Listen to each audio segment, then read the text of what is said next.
Okay, we're heading down now into the saloon, and I should have noted above. This is these videos are filmed just prior to the haul out. The deck, of course, it's got some sand and grime on it, as did several of the outdoor surfaces, and will be well scrubbed and well cleaned. And the inside as well is going over a bit of renovations in that all the cushions are sort of out of the dry cleaners, just being well cleaned and tended to for the next owners. So apologies if things are a little out of sorts, but certainly all these will be tended to before the sale. So in here, the saloon, actually, as you can see, it's very, very classical. A lot of the original charm has been maintained. I did recently upgrade the old green settees to these really nice cream leather ones to sort of brighten up the space.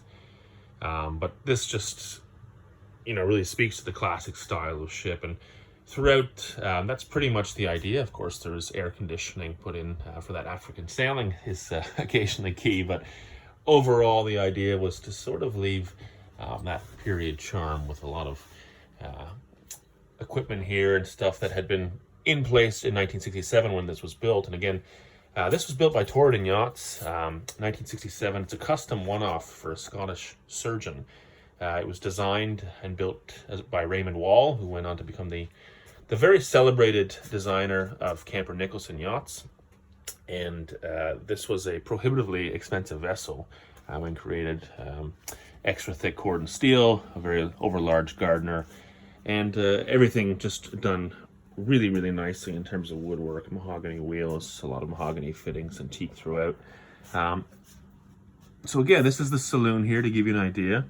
You've got the two wide settees on either side. Of course, could easily become two extra berths. I often use this one as a berth when I'm just reading and falling asleep.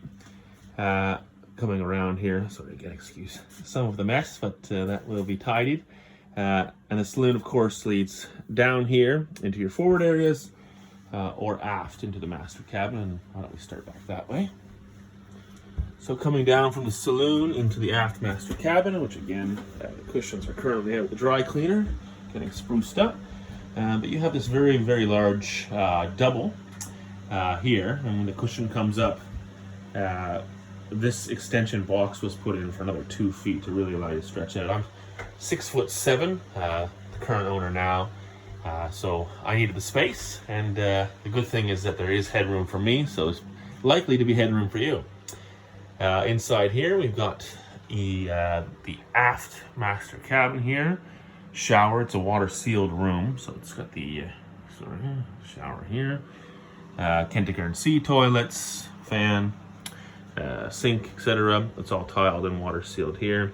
Little pump here for heading up to your shower. Just a little flick of the switch and you're off.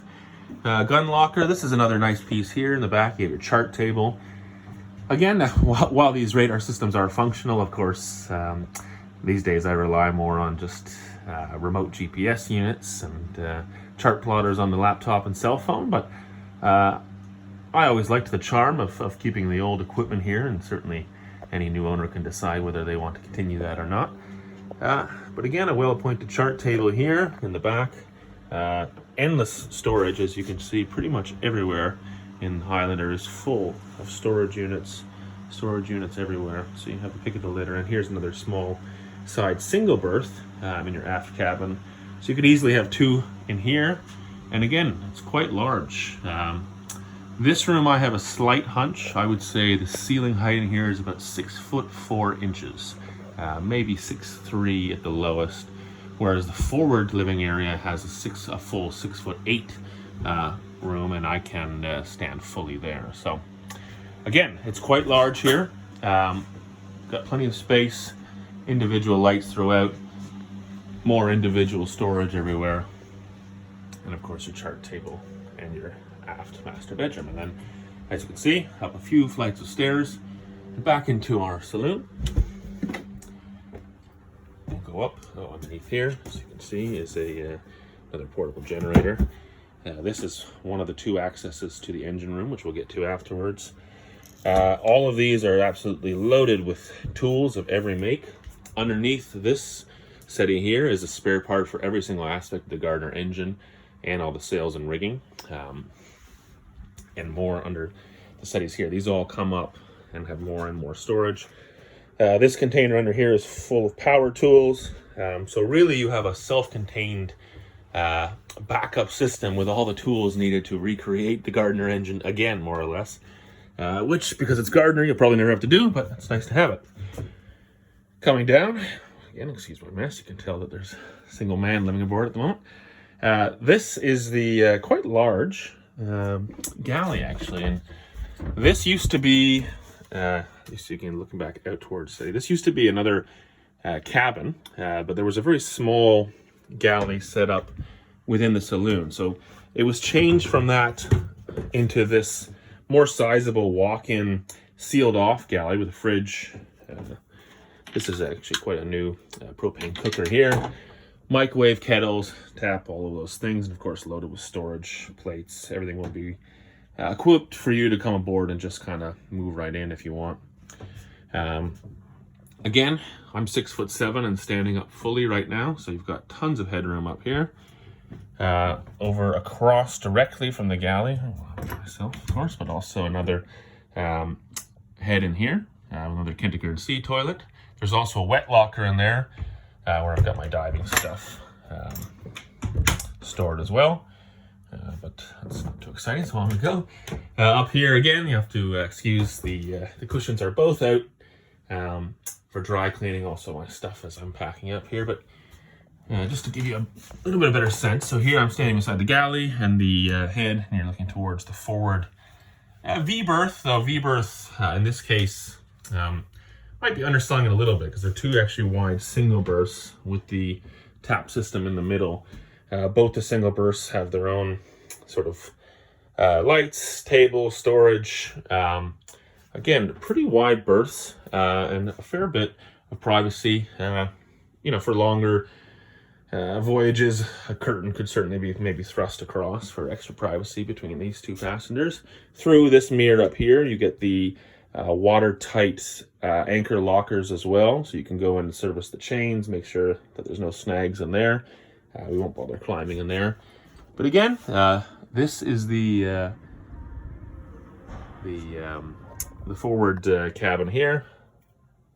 And again, once of course it's got the bedding and the draperies all in place, it looks a little nicer, but I figure the structural side. There's also, of course, closets throughout, and very, very good storage throughout as well. So heading back now, you can see I have, this is the other engine axis here, which I'll show you once the lights come on. This side you can service, this pops out too, you can service some of the forward part of the engine, but the full access to the engine room is through here into the back. The reason this is open right now, the C pump had become just a little bit, the impeller was just a little bit clogged. Of course, the engine is freshwater cooled, but there is a raw water system that comes in, meets the fresh water in the heat exchanger and cools the exhaust. That pump, gets a little crystallized over time, so I've hauled that out. That's getting a good clean. But otherwise, of course, the Gardner is running like a dream, as always, and we'll just go down and have a look there now. So, coming back across through the saloon, we lift up here, and here's our engine access here. Put that up, and down into the engine room.